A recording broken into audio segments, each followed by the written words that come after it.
الحمد لله رب العالمين، الصلاة والسلام على نبينا محمد وعلى آله وصحبه أجمعين، أما بعد. باب الصلح. عن عمرو بن عوف المزني رضي الله عنه أن رسول الله صلى الله عليه وسلم قال: الصلح جائز بين المسلمين إلا صلحا حرم حلالا أو أحل حراما، والمسلمون على شروطهم إلا شرطا حرم حلالا أو أحل حراما. رواه الترمذي وصححه، وأنكروا عليه لأن راويه كثير بن عبد الله بن عمرو بن عوف ضعيف، وكأنه اعتبره بكثرة طرقه، وقد صححه ابن حبان من حديث أبي هريرة رضي الله تعالى عنه. یہ 7واں باب ہے کتاب البیوع کا. یہ ہے باب الصلح، صلح کا باب. صلح کہتے ہیں جھگڑا ختم کرنا. دو فریق کے درمیان جھگڑا ہے تو اس کے لیے لوگ صلح کرتے ہیں، یا دو گروپ کے درمیان جھگڑا ہے، دو خاندان کے درمیان جھگڑا ہے، یا دو شخص کے درمیان جھگڑا ہے. کبھی ہوتا ہے مسلمان اور کافر کے درمیان اختلاف اور جھگڑا ہے تو اس میں مصالحت ہوتی ہے. کبھی میاں بیوی کے درمیان اختلاف ہے تو اس کے لیے صلح کرانی پڑتی ہے. کبھی ترکے کی تقسیم میں بھائی کے درمیان اختلاف ہے تو صلح کرانی پڑتی ہے کہ ادھر سے تم لے لو، ادھر سے تم لے لو. سڑک کی طرف سے لیتے ہو تو ادھر سے تم کو زیادہ ملے گا. جو ہوتا ہے طریقہ. بہرحال جھگڑے کو ختم کرنے کی ایک ترکیب ہے صلح، اور صلح کرنا بہتر ہے بمقابلے اس کے کہ لڑائی لڑیں، مقدمہ بازی کریں اور ہزاروں لاکھوں روپیہ خرچ کریں. اس سے بہتر ہے کہ آدمی کو صلح کی طرف آمادہ ہونا چاہیے، اور کچھ ہوشیار اچھے آدمی کو اس میں مداخلت کرنی چاہیے، اور جو عدل و انصاف کے ساتھ جو بھلا لگے اس کے مطابق جھگڑے کو ختم کر دینا چاہیے. سمجھا کہ نہیں؟ تو صلح کی کئی شکلیں ہیں. بہرحال جس کسی کے ساتھ بھی جھگڑا ہو، مسلمان کا جھگڑا ہو، مسلمان کافر کا جھگڑا ہو، میاں بیوی کا جھگڑا ہو، حقوق اور املاک کی جنگ ہو، ملکیت باپ کی ہے کون لے گا، باپ کا یہ حق ہے کون لے گا، سمجھا کہ نہیں؟ تو یہ سب جو حقوق ہیں، املاک ہیں، اس میں جو لڑائی ہوتی ہے، جھگڑے ہوتے ہیں، جھگڑے کو ختم کرنے کی ترکیب ہے صلح. تو نبی صلی اللہ علیہ وسلم نے فرمایا، حضرت عمرو بن عوف المزنی کی روایت ہے، یہ بدری صحابی ہیں، جنگ بدر میں شریک ہونے والے، جو اسلام کی پہلی باقاعدہ لڑائی تھی اس میں شریک ہونے والے کی بڑی فضیلت ہے. اس لیے یہ بات کہی جاتی ہے کہ یہ صحابی بدری، یعنی جنگ بدر میں شریک ہوا ہے، جو سن 2 ہجری میں ہوا تھا. لیکن اس روایت کو اس کے پوتے نے روایت کیا، کثیر بن عبداللہ نے. سمجھا کہ نہیں؟ عمرو بن عوف کا پوتا ہے کثیر، اور اس کا باپ ہے عبداللہ، اور اس کا دادا ہے عمرو بن عوف جو اس روایت کا راوی. سمجھا کہ تو کثیر جو ہے وہ ضعیف راوی تھا، اعتبار کے قابل آدمی نہیں تھا. سمجھا کہ اس کی حدیث کو علماء نے انکار کیا ہے. تو بہرحال حدیث کی سند میں تو کلام ہے، لیکن کئی سندوں سے آئی ہے اور کئی صحابہ کرام سے یہ حدیث مروی ہے، اس لیے کل ملا کر کے حدیث صحیح ہے. کہتے ہیں کہ نبی صلی اللہ علیہ وسلم نے فرمایا، الصلح جائز بین المسلمین. صلح جائز ہے مسلمانوں کے درمیان. مسلمان کے درمیان اس لیے کہا کہ زیادہ تر معاملات ہمارے ہوتے ہیں، اور یہ ہے کہ ہم مسلمان ہیں تو ہماری کتابوں کے اندر مسلمان ہی کا نا زیادہ حق بیان کیا جائے گا. تو اغلبیت کی بنیاد پر ہے، کثرت کی بنیاد پر ہے. لیکن یہ نہیں ہے کہ کافر میں مسلمان میں جھگڑا ہو تو اس میں صلح نہیں چلے گی، اس میں بھی چلے گی صلح. نبی صلی اللہ علیہ وسلم گئے تھے، آخر مکہ صلح حدیبیہ کا واقعہ پیش آیا تھا. مکہ والوں نے جانے نہیں دیا مکہ، یہاں تک کہ بہت گفت و شنید ہوئی، پھر بھی کہا کہ نہیں، آپ بغیر میری اجازت کے آئے ہیں. سمجھا کہ نہیں؟ اور ابھی مکہ فتح نہیں ہوا تھا، اس لیے مشرکین نے زبردستی دادا گیری دکھائی اور مسلمانوں کو جانے نہیں دیا. پھر صلح نامہ طے ہوا، اس میں یہ ہے کہ اگلے سال آپ آئیے، بیرن واپس جائیے، خالی ہاتھ واپس جائیے، عمرہ نہیں کرنے دیں گے. اگلے سال آئیے، 3 دن یہاں ٹھہریے، تلوار کے علاوہ کوئی دوسرا ہتھیار لے کے نہیں آئیے گا. 10 سال ہمارے اور آپ کے درمیان جنگ بندی رہے گی. کوئی مسلمان اگر وہاں سے مکہ آ جائے گا تو ہم واپس نہیں کریں گے، لیکن اگر ہمارا کوئی آدمی یہاں سے مسلمان جو ہماری جیلوں میں ہے اگر بھاگ کر کے آپ کے یہاں چلا جائے گا تو آپ کو واپس کرنا پڑے گا. یہ ساری شرطیں تھیں، سب پر آپ نے منظوری دیا، موافقت ہو گئی. تو کہنے کا مطلب یہ ہے کہ صلح مسلمان اور کافروں کے درمیان بھی ہوتی ہے، صلح مسلمانوں کے درمیان بھی ہوتی ہے، صلح بھائیوں کے درمیان بھی ہوتی ہے، املاک حقوق کی لڑائی میں صلح میاں بیوی کے درمیان بھی ہوتی ہے. اب حضرت سودا رضی اللہ عنہ نے نبی صلی اللہ علیہ وسلم سے صلح کیا.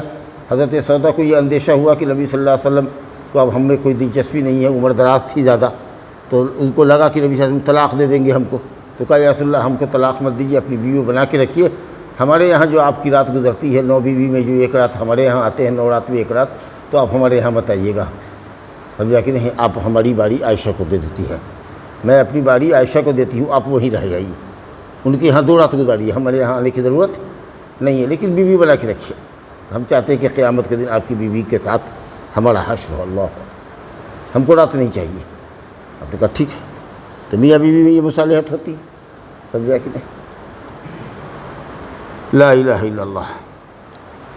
تو بہرحال نبی صلی اللہ علیہ وسلم نے فرمایا کہ صلح جائز ہے مسلمانوں کے درمیان، مگر وہ صلح نہ کرو جس میں حرام کو حلال کر دو اور حلال کو حرام کر دو، یہ صلح نہیں چلے گی۔ اب مان لیجئے کہ ہم 2 بیوی والے ہیں، ایک بیوی سے روز جھگڑا رہتا ہے، کھٹ پٹ رہتا ہے، اب اس عورت سے صلح کرنے کا تقاضا یہ، وہ صلح وہ عورت کہتی ہے کہ ہماری آپ سے تبھی بنے گی جبکہ آپ اپنی پہلی بیوی کو طلاق دیجیے۔ اب بتائیے تو جو بیوی ہمارے لیے ہے اور اسلام میں حلال ہے ہمارے لیے، تم ہمارے اور اپنے جھگڑے کو صلح کرانے کے لیے کری کہ اس کو طلاق دیجیے، بالکل بیکار کی بات ہے نا۔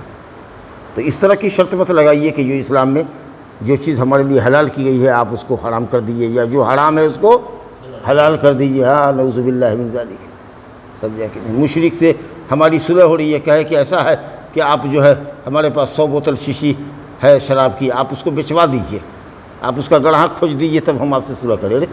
شراب ہم بیچیں، اب بچوا دیں تمہاری، وہ ہمارے یہاں ہمارے مذہب میں جائز ہے، یہ کوئی صلح ہوئی؟ تو یہ سب بیکار کی شرح۔ تو ایسی صلح میں شرط لگانا کہ جو حلال کو حرام کر دے اور حرام کو حلال کرے، وہ شرط نہیں ہوگی۔ باقی اور صلح میں جو مناسب شرط ہے وہ لگاؤ۔ اس کے بعد حدیث میں دوسرا جز بتایا ہے کہ المسلمون علی شروطہم، مسلمان کے درمیان جو معاملات ہوتے ہیں ان میں جو شرطیں ہوتی ہیں ان شرطوں کا لحاظ کرو، ان شرطوں کا لحاظ کرنا چاہیے، لیکن پھر یہاں وہ شرط نہ لگاؤ جس میں حلال حرام ہو، حرام حلال ہو، وہ شرط لگاؤ جو شریعت کے مطابق ہو۔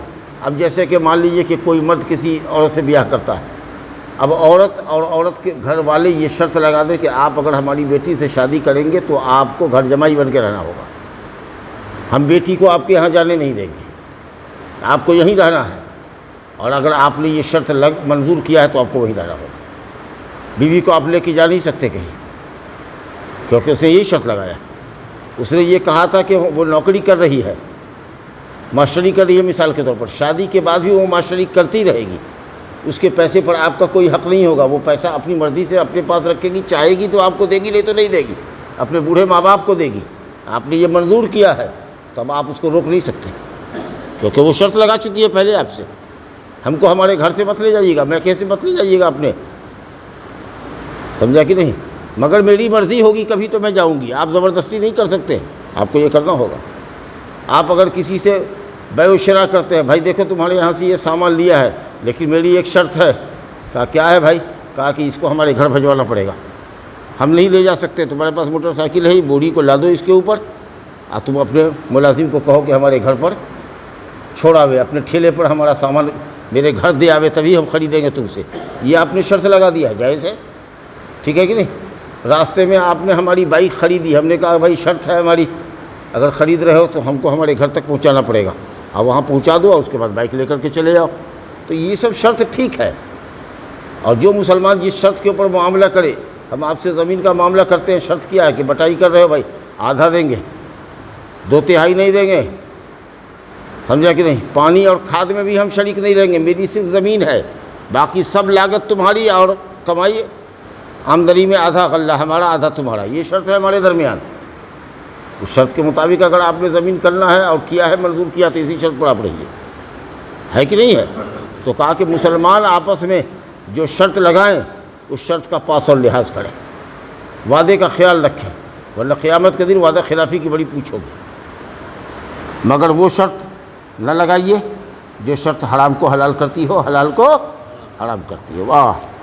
کہتے ہیں کہ ترمذی نے اس حدیث کو صحیح کہا ہے، لیکن محدثین نے اس پر انکار کیا ہے کیونکہ اس میں کثیر بن عبداللہ جو راوی ہے وہ بہت ضعیف ہے، لیکن شاید صاحب کتاب امام ترمذی کی طرف سے دفاع کر رہے ہیں کہ شاید امام ترمذی نے اس حدیث کو صحیح کہا ہے، کثرت طرق کی وجہ سے کئی سندوں سے یہ حدیث آئی ہے اس وجہ سے، اور ابو ہریرہ رضی اللہ عنہ سے یہ حدیث ابن حبان میں آئی ہے، انہوں نے بھی صحیح کہا ہے۔ خیر چلیے، یہ تو علمی بات ہے۔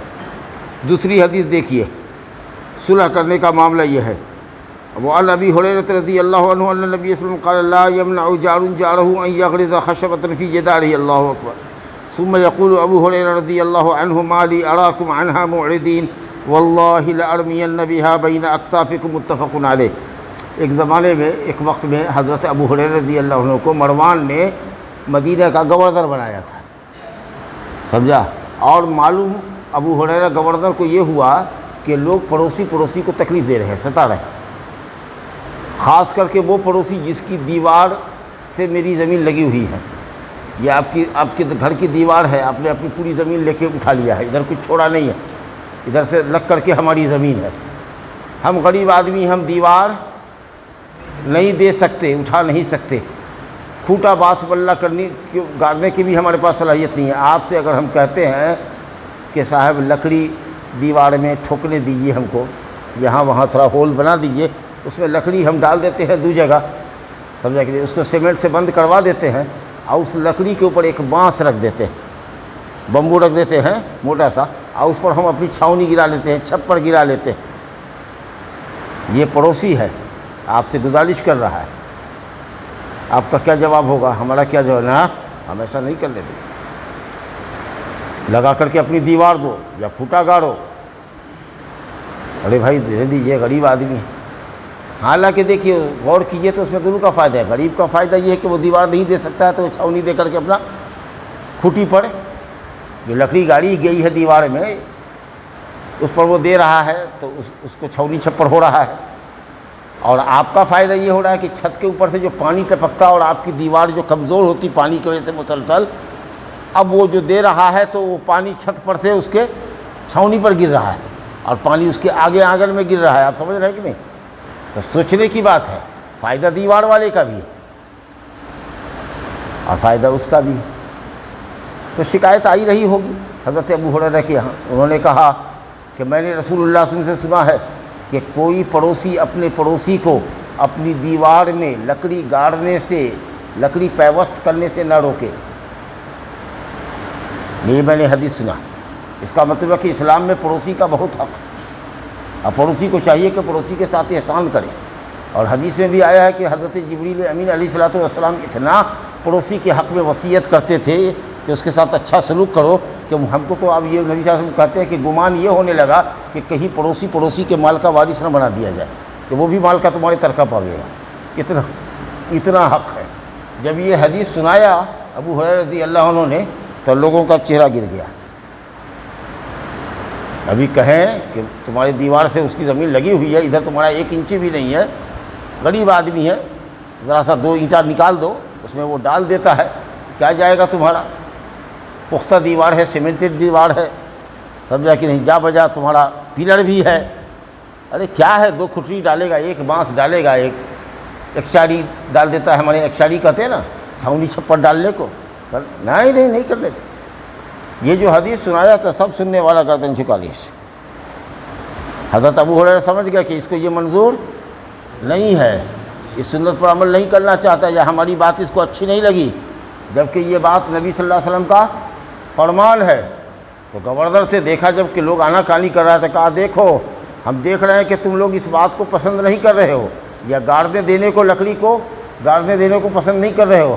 اگر ایسا ہوا اور تم لوگوں نے بدمعاشی کیا تو تم کو گاڑ دیں گے اور تمہارے کندھے پر کھٹی ڈال دیں گے، لکڑی رکھ دیں گے اور کہیں گے کہ اس پر چھاؤنی ڈالو۔ تو معلوم یہ ہوا کہ نرمی سے اگر بات نہ بنے تو حاکم وقت اور امیر شہر اور گورنر صاحب سختی کا بھی استعمال کر سکتے ہیں۔ ہم کہہ رہے ہیں کہ گاڑنے دو، تم کہہ رہے ہو کہ نہیں گاڑنے دیں گے، تو ایسا ہی ہوگا کہ ہم لکڑی تمہارے گردن پر ڈال دیں گے اور کہیں گے کہ اس کے اوپر ڈالو، چار ڈالو، چھاؤنی ڈالو۔ سمجھ گئے؟ تو علماء نے کہا کہ واجب ہے، اور جمہور اہل علم نے کہا کہ واجب نہیں ہے، سختی تو انہوں نے ضرور کی، لیکن یہ احسان ہے، پڑوسی کے ساتھ احسان ہے۔ اگر وہ ایسا کرے تو اس کو ایسا کرنا دینا چاہیے، سمجھا کہ نہیں تو وہ کہہ سکتا ہے کہ ہماری زمین میں 1 قطرہ پانی تمہارا گرنا نہیں چاہیے، کیونکہ 1 انچی لے چکے ہو تم، تو پانی گرانے کا انتظام آگے کرو یا اپنے آنگن میں کرو، ادھر نہیں گرے گا۔ کبھی آؤ گے پلاسٹر کرنے کے لیے، کبھی کچھ اصلاح و مرمت کرنے کے لیے آؤ گے تو ہم بھی نہیں آنے دیں گے، ٹانگ کاٹ لیں گے تمہاری۔ تو بڑا مسئلہ ہو جائے گا بھائی. تو اس طریقے سے لڑتے رہیے گا, تھوڑا سا رواداری کیجیے. جس دن اس کو پیسہ آئے گا, اب ہو جائے گا, وہ اپنی دیوار آپ کے دیوار میں لگا کر کے کھڑا کر لے گا, چھتدار مکان بنا لے گا. تو تھوڑا سا نرمی اور مروت رکھیے دل میں پڑوسی کے لیے. لا الہ الا اللہ.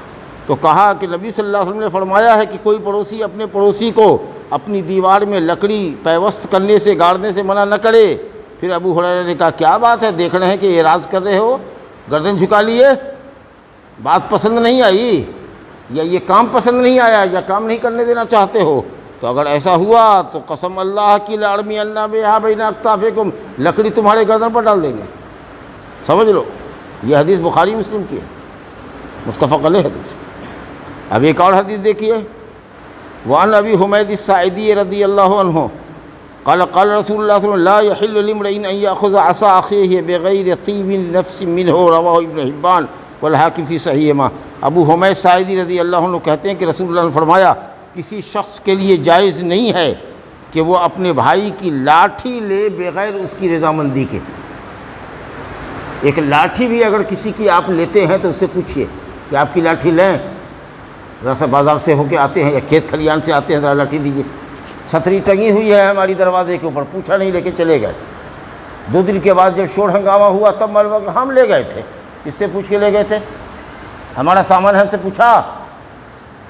آئے کدالی لے کے چلے گئے, پوچھا ہم سے, پوچھنے سے بھی گئے. بغیر اس کی رضامندی کے کچھ نہیں کرنا. کسی کا کوئی سامان بغیر اس کی رضامندی کے نہیں لینا ہے, حرام ہے یہ عمل, یاد رکھیے گا. کیا تو گھس کر کے چوری کرتا ہے, سیدھ کاٹتا ہے, دیوار پھلنگ لگا کر کے چوری کرتا ہے, آم توڑتا ہے, پپیتا توڑتا ہے, کیا توڑتا ہے, کیا توڑتا ہے. لا الہ الا اللہ. کسی کا کوئی سامان بغیر اس کی اجازت کے نہیں لینا. اللہ تعالیٰ ہدایت دے لوگوں کو. ایک لاٹھی نہیں لینی ہے, بتائیے. تو ایک لکڑی ہے کسی کی, وہ دروازے پر وضو نہیں لے سکتے ہیں آپ, تو بڑی چیز کیسے لے سکتے ہیں؟ صاحب سامان سے اجازت لیجیے پہلے, اس کے بعد جب وہ اجازت دیتا ہے تب لے کر کے جائیے, تاکہ آپ کے درمیان محبت قائم رہے. مانگیے گا تو دے گا, نہ مانگیے گا تو تکلیف ہوگی اس کو. ارے کون لے گیا, ہم سے پوچھے بغیر لے گیا. ہو سکتا ہے کہ اس کو خود ضرورت ہو, آپ سے معذرت کر لے کہ ابھی ہم یہ سامان نہیں دے سکتے ہیں, ہم کو ابھی اس کی کدال کی خود ضرورت ہے, تھوڑی دیر کے بعد لے جائیے گا. آپ آئے اور لے کر کے چلے گئے اٹھا کے, جیسے لگتا ہے کہ آپ کی اپنی شے ہے. غلط بات ہے. چلیے دوسرا باب دیکھتے ہیں, یہ بھی مختصر سا ہے. باب الحوالۃ والضمان.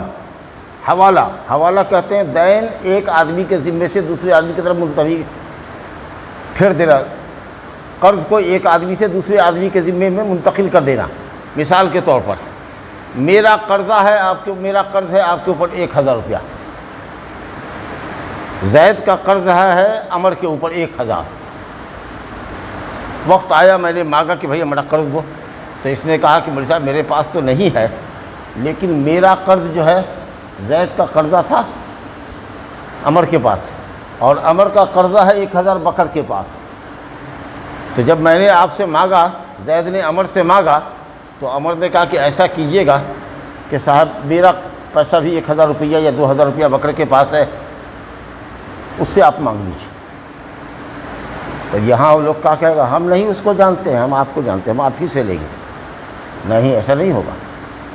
اگر ہم کہتے ہیں کہ آپ کا ذمہ میرے اوپر ہے اور میرا بھی قرض کسی اور کے اوپر ہے, اور یہ آدمی دینے میں سکشم ہے, مالدار ہے, تو آپ بلائے عبدالودود, ارے ہمارا جو قرض ہے آپ کے اوپر ہے نا 2000, ہاں تو یہ دیکھیے ان کو آپ دے دیجیے گا. کب دیجیے گا بھائی؟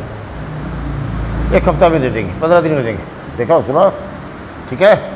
تو آپ کو اگر لانا, ہم عبدالودود کو نہیں جانتے, ہم آپ کو جانتے ہیں,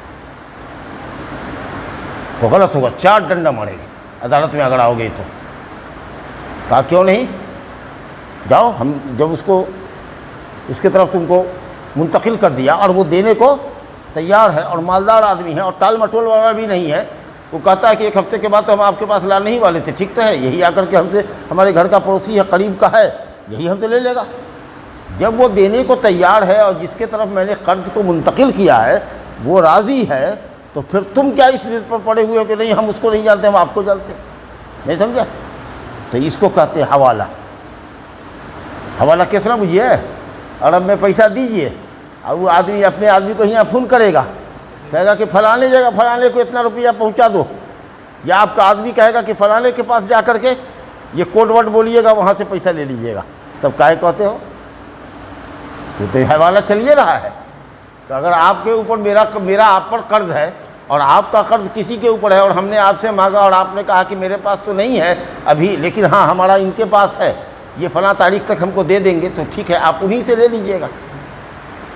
تو نبی صاحب نے فرمایا ہے، حدیث ہے کہ مثل الغنی، ابو ہریرہ کی روایت ہے، نے فرمایا مثل الغنی یہ ظلم، مالدار آدمی اگر قرض کی ادائیگی میں ٹال مٹول کرتا ہے تو یہ ظلم ہے۔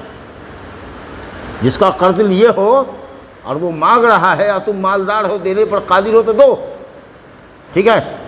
وَإِذَا أُتْبِعَ أَحَدُكُمْ عَلَى مَلِيٍّ فَلْيَتْبَعْ یا فَلْيَتَّبِعْ، اور اگر قرض کو وہ ڈائیورٹ کر رہا ہے، منتقل کر رہا ہے دوسرے کے اوپر کہ ہم سے نہ لے کر کے بکر سے لے لینا، سمجھا کہ نہیں، اور وہ مالدار آدمی ہے، دینے پر قادر ہے، تو فَلْيَتْبِعْ، آپ اس کے پیچھے لگیے۔ اب ہم کو مت کیجیے گا، پھر ایک ہفتے کے بعد آئیے گا، لا اُدِّیہِ، آپ دیجئے، آپ نے ہم کو لیا ہے تو اب آپ ہم سے مت مانگیے گا، اب جائیے اسی کے، سمجھ لیں گے۔ تو یہ بھی بخاری مسلم کی روایت ہے، سمجھ لیں گے۔ لیکن بہت سے لوگ ہوتے ہیں قرض کو ٹال مٹول کر رہے ہیں، پہلے بھی حدیث پڑھ چکے ہیں کہ اگر مالدار آدمی قرض نہیں دے رہا ہے اور اپنا سب کام پورا کر رہا ہے تو وہ ظالم ہے، ظالم۔ اس کو پکڑو، اس کے گلے میں گمچھا لگاؤ، رومال ڈالو، پکڑو اس کو، باندھو، لاؤ پیسہ دو۔ لیکن ہے مجبور، نہیں دے رہا ہے تو اس کو ذرا ڈھیل دو، یا اگر کسی اور کے ذمے تم کو منتقل کر رہا ہے کہ اس سے لے لو، میرا قرض ہے، اب وہ مالدار آدمی ہے، تو نبی صاحب نے فرمایا کہ ٹھیک ہے اس کے پیچھے پڑو، اس سے مانگو، جو ہم سے مانگتے تھے وہ اس سے مانگو تاکہ معاملہ چل دے۔ لیکن وہی ضد ہے کہ نہ ہم تمہیں سے لیں گے، نہیں چلے گا ایسا رشتہ۔ چلیے صاحب، تو یہ ہوا حوالہ، یہ حوالہ ہوا۔ زمان کا مطلب یہ ہے کہ تمہارا قرض ہے فلانے کی ذمے، ہم نے کہا کہ بھائی کائے کے لیے مارتے پیٹتے ہیں آپ اس کو، کب دو گے جی؟ تو کہا کہ آج کا تاریخ ہے 28 تاریخ، 31 تاریخ کو دے دیں گے مجھ سے۔ تو آپ ضمانت لیتے ہیں، چھوڑ دیتے ہیں اس کو؟ ہم نے کہا کہ ہاں ہم ضمانت لیتے ہیں، ہم ضمانت لیتے ہیں، 31 تاریخ کو دے دے گا۔ نہیں اگر دے گا تو ضمانت جس نے لیا اس کو پکڑے گا، آپ لائیے، آپ نے گارنٹی لیا تھا، اس کو کہتے ہیں ضمانت، سمجھا۔ دیکھیے اس حدیث میں یہ بھی روایت احمد، ابو داؤد وغیرہ کی، حضرت جابر رضی اللہ عنہ سے روایت ہے کہ ہمارے میں سے ایک شخص کا انتقال ہو گیا، یعنی ایک انصاری کا انتقال ہو گیا، ہم نے اس کو غسل دیا، وہ حنتنا، اس کو خوشبو لگایا، کفن پہنایا، اور اس کے بعد اس لاش کو لے کر کے، میت کو لے کر نبی صلی اللہ علیہ وسلم کی خدمت میں آئے اور کہا تصلی علیہ، یا رسول اللہ صلی اللہ علیہ وسلم نماز پڑھ دیجیے گا، امامت فرما دیجیے، اس کے جنازہ پڑھ دیجیے، آپ کی دعا، آپ کی شفاعت کا کیا کہنا بھی، اللہ تعالیٰ آپ کی شفاعت اس کے حق میں قبول کرے گا، سمجھا کہ نہیں؟ تو اس لیے آپ نماز پڑھا دیجیے۔ فخطا خطا، نبی صلی اللہ علیہ وسلم کچھ قدم چلے جنازے کی طرف، جہاں جنازہ پڑھنا تھا، باہر مصلی جنازے پر یا کہیں اور کوئی خاص جگہ رہی ہوگی جنازہ پڑھنے کی، اس کی طرف چند قدم آپ بڑھے، اس کے بعد آپ رک گئے، کہا علیہ دین، اس آدمی پر کوئی قرض بھی ہے؟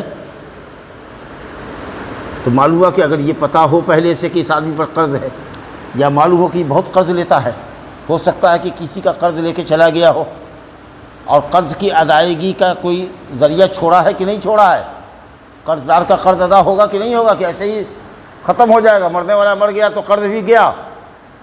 تو آپ یہ پوچھ لیتے تھے، جس آدمی کے اوپر معلوم ہوتا کہ قرض ہے، تو آپ نے پوچھا کہ کیا اس پر قرض ہے؟ تب لوگوں نے کہا کہ ہاں 2 دینار ہے قرض۔ تو آپ پلٹ کے آ گئے، کہا تب میں نہیں پڑھوں گا۔ اب اسی میں سے انصاریوں میں سے ایک ابو قتادہ انصاری رضی اللہ عنہ ہیں، انہوں نے دیکھا کہ نبی صلی اللہ علیہ وسلم پھر گئے اور آپ نے جنازہ نہیں پڑھا، انکار کر دیا، اور آپ کی شفاعت اور دعا سے یہ شخص محروم ہو گیا۔ کہا یا رسول اللہ، وہ 2 دینار میرے اوپر، میں اس کا ذمہ لیتا ہوں، جس کا قرض ہے، فلانا تمہارا قرض ہے 2 دینار، کہاں؟ کہا ہم سے لے لو، آؤ یہاں سے چلو، قبرستان سے دفنانے کے بعد ہمارے یہاں لے لو۔ لوگ گئے، کہا کہ یا رسول اللہ، ابو قتادہ انصاری نے وہ ذمہ لے لیا ہے۔ یہی ہوا زمان، اپنے ذمے کسی کا قرض لے لینا۔ تو آپ نے پوچھا کہ اس طریقہ سے ذمہ لیا ہے نا جس طریقہ سے قرض دار قرض ادا کرتا ہے. میت بری ہو گیا نا اس سے کہ پھر بعد میں کہو گے نا ہم تو ایسے ہی کہہ دیا تھا، ہم کہاں سے دیں گے، جانے میت ہے، جانے اس کا بال بچہ. یہ مطلب نہیں ہے. واقعی ذمہ لیے ہو نا، جیسے کہ مقروض آدمی قرض کی ادائیگی کا ذمہ دار ہوتا ہے، اس طریقے سے تم نے اپنے آپ پر ذمہ لیا ہے نا کہ تم پر وہ حق لازم ہے، ثابت ہے، تم اس کو ادا کر کے ہی چھوڑو گے. پکا ارادہ ہے نا دینے کا، اور میت بڑی ہو جائے گا نا. کہاں یا رسول اللہ، بالکل اس میں کوئی ڈاؤٹ نہیں ہے، ہم دیں گے، ہم نے وعدہ کیا ہے، ہم دیں گے، ہم نے وہ ذمہ لے لیا ہے. آپ نے کہا چلو نماز پڑھاتے ہیں. قال نعم، ابو قتادہ نے کہا بالکل ویسے ہی جیسے کہ میت مرا نہیں، ہم زندہ، ہم اس کو دیں گے جیسے ہم نے قرض لیا ہو، یہ گارنٹی ہم دے رہے ہیں اور ادا کریں گے. آپ نے کہا کہ چلو فصلی علیہ، تو جنازہ پڑھ دیا. سمجھا کہ نہیں؟ تو اب نبی صلی اللہ علیہ وسلم کی حیثیت تھی. اب اس حدیث کی بنیاد کے اوپر اب ہر دن قبرستان میں کوئی مرے گا تو کہا مولوی صاحب اعلان کر دیا. ہم کہا اعلان کریں گے، ہم حاکم ہیں جی، یا میرے کہہ دینے سے ہوگا؟ آپ خود کہہ دیجئے، یا جس کا قرض ہو، جس کا قرض ہوگا وہ لے لے گا. لیکن ہاں اگر ہم کو معلوم ہو، عبدالودود نے کہہ دیا کہ ہمارا 1 لاکھ روپیہ لے کے مر گیا ہم سے، آپ جا رہے ہیں جنازہ پڑھانے کے لیے، ذرا سا دیکھ لیجئے معاملے کو. اگر آپ انکار کر دیجئے گا تو ممکن ہے کہ ذرا سا وہ سٹ پٹائے اس کے لوگ کہ مولانا صاحب نے امامت کرنے سے انکار کر دیا. لیکن ہمارے نہ کر دینے سے بھی کوئی فرق نہیں پڑے گا. تو کوئی دوسرا مولوی کو لے آ کے جنازہ پڑھوا دے گا تو اب ہماری کوئی وہ حیثیت تھوڑی ہے جو حاکم کی حیثیت ہوتی ہے، جو بڑے عالم کی حیثیت ہوتی ہے، جو نبی صلی اللہ علیہ وسلم کی سب سے اوپر حیثیت تھی. تو اگر اس طریقہ سے بھیا قرضہ کسی کا ڈوبتا ہو تو ادائیگی ترکے کی تقسیم سے پہلے میت کے قرض کو ادا کرنا ضروری ہوتا ہے، کیونکہ اس کا مال ہے. پہلے اس کا قرض ادا کرو، اس کے بعد تب ترکہ بانٹنا، ٹھیک ہے؟ اور نہیں تو کوئی ذمہ لے. یہ صورتحال نبی صلی اللہ علیہ وسلم نے شروع میں رکھی تاکہ قرض لوگوں کا نہ ڈوبے، سمجھ رہے ہیں؟ لیکن اللہ کے فضل و کرم سے جب فتح خیبر ہوا اور اس کے بعد فتح مکہ کے بعد فتح حنین ہوا اور مال و دولت کی ریل پیل ہونے لگی، شہر در شہر، ملک در ملک فتح ہونے لگا، تو بیت المال میں مال کی بڑی کثرت ہو گئی. تو نبی صلی اللہ علیہ وسلم نے کہا کہ میں مسلمانوں کے دکھ درد میں ان سے زیادہ میں اس کا حقدار ہوں. جیسے مسلمان کو اپنی زندگی کا فیصلہ کرنے کا حق نہیں ہے جب تک کہ شریعت کی بات نہ دیکھے، تو اسی طریقے سے ان کے مسائل کو جتنا وہ نہیں سمجھیں گے اس سے زیادہ میں سمجھتا ہوں ان کے دکھ درد کو. تو سنو، آج کے بعد سے میں اعلان کرتا ہوں کہ کسی بھی میت کے اوپر کوئی کسی کا بھی قرض ہو، وہ ثبوت کے ساتھ آ جائے ہمارے پاس، ہم اس کو بیت المال سے ادا کر دیں گے. سمجھا کہ نہیں؟ لیکن یہ کس کے لیے؟ اس شخص کے لیے جس نے قرضے کی ادائیگی کے کوئی سبیل چھوڑی نہ ہو. محتاج مجبور مر گیا، نہیں کوئی لینے والا، تو اب تم لوگ ایک دوسرے کا ذمہ مت لو، ایک دوسرے کی ضمانت مت لو. ہم دیں گے، ہم ضمانت لیتے ہیں کہ آپ بیت المال سے اس کو دے دیں گے. سمجھ لیں گے؟ کیونکہ بیت المال میں تمام مسلمانوں ہی کا مال ہے، تو جس آدمی قرض مرا ہے وہ قرض کو ہم چکا دیں گے. باپ کتنی زبردست بات ہے، بتائیے. لیکن اگر اس نے مال چھوڑا ہے اور قرض کی ادائیگی بآسانی ہو سکتی ہے تو پہلے قرض ادا کرو میت کا، اس کے بعد مال تقسیم کرنا. قرض کی فکر نہیں ہے، پوچھا نہیں، دیکھا نہیں، کھاتا بہی ڈائری باپ کی پڑھا نہیں کہ کس کے اوپر کتنا قرض ہے کیا ہے، اور مال کو دھڑا دھڑ تقسیم کر لیا. بینک سے لے آیا، تقسیم کر لیا، اور قرض والا آیا تو اس کو ٹہلا رہے ہیں، زمین نہیں بک رہی ہے، بکے گی تو دے گئے، اور کیش جو تھا 10 لاکھ روپیہ اس کو بانٹ لیا. واہ رے واہ، پہلے میت کا قرض ادا کرو. تو دیکھیے نبی صلی اللہ علیہ وسلم سے ابو ہریرہ رضی اللہ عنہ کی روایت ہے کہ رسول اللہ صلی اللہ علیہ وسلم کے پاس متوفا شخص لایا جاتا تھا، میت جس پر قرض ہوتا، تو آپ پوچھتے کہ کیا اس نے قرض کو ادا کرنے کے لیے مال چھوڑا ہے؟ تو اگر چھوڑا ہوتا تو کہتے چلو نماز پڑھتے ہیں، قرض داروں کو مال مل جائے گا، قرض مل جائے گا اس کا. اور اگر نہیں چھوڑا ہے تو آپ کہتے تم لوگ جا کے نماز پڑھو، میں نہیں پڑھوں گا.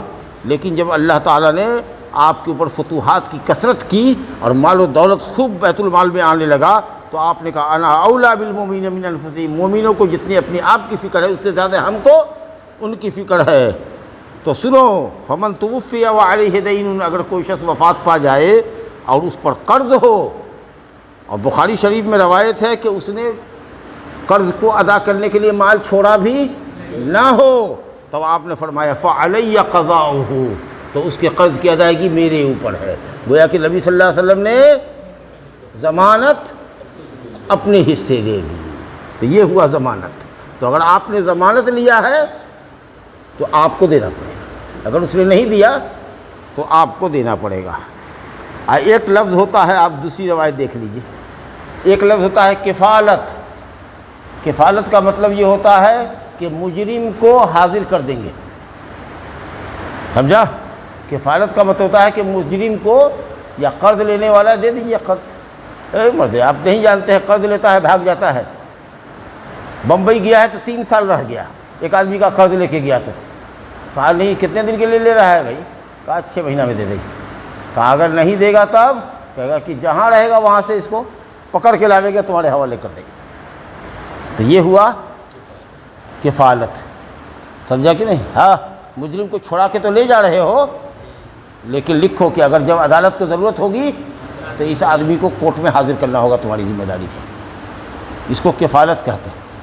اب مان لیجئے کہ ایک آدمی نے چوری کی، اسلام کے مطابق اتنا مال چوری کیا، تفصیل میں جانے کا موقع نہیں ہے، اس کا ہاتھ کٹے گا، فیصلہ عدالت سے ہو گیا۔ اب 4 دن کے لیے جیل میں رہے گا، 5واں دن جمعہ کے دن، جمعہ کے روز جب سارے لوگ نکلیں گے مسجد سے تو کوئی ایک خاص جگہ ہوتی ہے، وہاں پر لوگوں کے درمیان میں اس کا ہاتھ کاٹا جائے گا تاکہ دنیا دیکھے کہ چور کی کیا سزا ہوتی ہے۔ تو اس کے بال بچوں نے کہا کہ نہیں 4 دن کے لیے بیچارہ ہاتھ کٹے گا، میرے ہی پاس رہے۔ تب گاؤں کے مکھیا کو، قبیلے کے سردار کو بلایا جائے گا کہ اگر اس کو چھوڑا کے لے جانا چاہتے ہو تو جمعہ کے دن 11 بجے اس کو حاضر کرنا پڑے گا تاکہ ڈاکٹر اس کو چیک کرے، دوائی سوئیا اس کا چلے، اور نماز کے بعد اس کا ہاتھ کٹے گا۔ تو اگر جسم کو حاضر کرنے کا وعدہ کرتے ہو تب تو ٹھیک ہے، نہیں تو نہیں۔ تو نبی صلی اللہ علیہ وسلم نے فرمایا کہ اسلامی سزا کا جہاں معاملہ ہو تو کسی کی کفالت مت لیا کرو، کیونکہ خدا نہ خواستہ اس درمیان میں اگر 4 دن میں وہ بھاگ گیا کہیں تو تمہارا ہاتھ تو کٹے گا نہیں، کیونکہ چور تو تم نہیں ہو، اور اس کو کہاں تک کھوجتے رہو گے؟ اور کھوجنے کے نتیجے میں، تلاش کرنے کے نتیجے میں وہ اسلامی سزا کا نفاذ جو ہے تاخیر ہوتا رہے گا، جب تک وہ پکڑائے گا نہیں تب تک ہاتھ کٹے گا نہیں۔ اب ممکن ہے کہ چوری کرے یہاں، غنڈہ گردی کرے ہندوستان میں، بھاگ جائے نیپال میں، اب پتہ نہیں چلے اس کا زندگی بھر، تب ارے تو نبی صاحب نے کہا کہ ایسے معاملے میں یہ گڑبڑ شڑبڑ مت کرنا۔ حدیث حالانکہ ضعیف ہے، بیہقی کی روایت ہے، عمر بن شعیب اپنے باپ دادا سے روایت کرتے ہیں، وہ اپنے دادا سے روایت کر کے نبی صاحب نے فرمایا لا کفالت فی حد، اسلامی سزا کے سلسلے میں تم کفیل مت بنو۔ کفیل بننے کا مطلب یہ کہ ہم اس کو وقت پر حاضر کر دیں گے، نہ، یہ ذمہ داری مت لو۔ کورٹ میں جاتے ہیں لوگ، ضمانت دیتے ہیں نا، جاتے ہیں تھانہ میں ضمانت دیتے ہیں، مشلکہ بھرتے ہیں، اتنا روپیہ دو، وعدہ کرو کہ اگر اس کو لانا ہے، مگر دیکھ لو کہ اگر حاضر کر سکتے ہو تو ٹھیک ہے، ورنہ اگر کیس سیریس ہے تو معاملے کو سمجھو، بہتر ہے کہ وہ جیل میں رہے اور وہیں سے پولیس اس کو کورٹ میں لاوے اور لے جائے اور سزا ہو۔ لیکن تم اگر کفالت لوگے کہ یہ آدمی کو ابھی چھوڑ دیجئے، وقت ضرورت ہے، وقتاً ضرورتاً، جب وقت ضرورت، جب اس کو حاضر کرنے کی بات ہوگی تو میں اس کو حاضر کروں گا، اور آپ نہیں حاضر کر سکے تو پھنس جائیے گا پیڑی میں۔ ہاں، تو اس لیے کہا گیا کہ بھائی کفالت مت لیا کرو سزاؤں کے سلسلے میں۔ تو ایک ہوا ضمانت، ایک ہوا کفالت۔ تو ضمانت بجھا نا کہ کسی کا قرضہ اپنے ذمہ لے لیا کہ ٹھیک ہے وہ نہیں دے گا ہم دیں گے، تو وہ آپ کو دینا ہوگا۔ اور کفالت کا مطلب یہ ہے کہ اس آدمی کو وقت پر حاضر کرنا ہمارے ذمہ ہے، اور معاملہ سنگین ہو یا اسلامی سزا کا معاملہ ہو تو یہ ذمہ مت لیجئے۔ اور ایک مسئلہ اور پڑھا کہ اگر کسی کا کسی پر قرض ہو، اور جس پر قرض ہو اس کا بھی قرض کسی تیسرے پر ہو، اور وہ پہلے قرض والے کو کہے کہ یہ قرض ہم سے نہ مانگ کر کے تیسرے سے لے لیجئے، اور تیسرا شخص مالدار ہے اور قرض کی چکتائی پر وہ قادر ہے، تو پہلے قرضدار کو چاہیے کہ زید کو چاہیے کہ عمر سے نہ مانگ کر کے عمر کا قرضہ جو بکر پر ہے بکر سے مانگے۔ وباللہ التوفیق، وصلی اللہ علیہ نبینا محمد وآلہ وسلم۔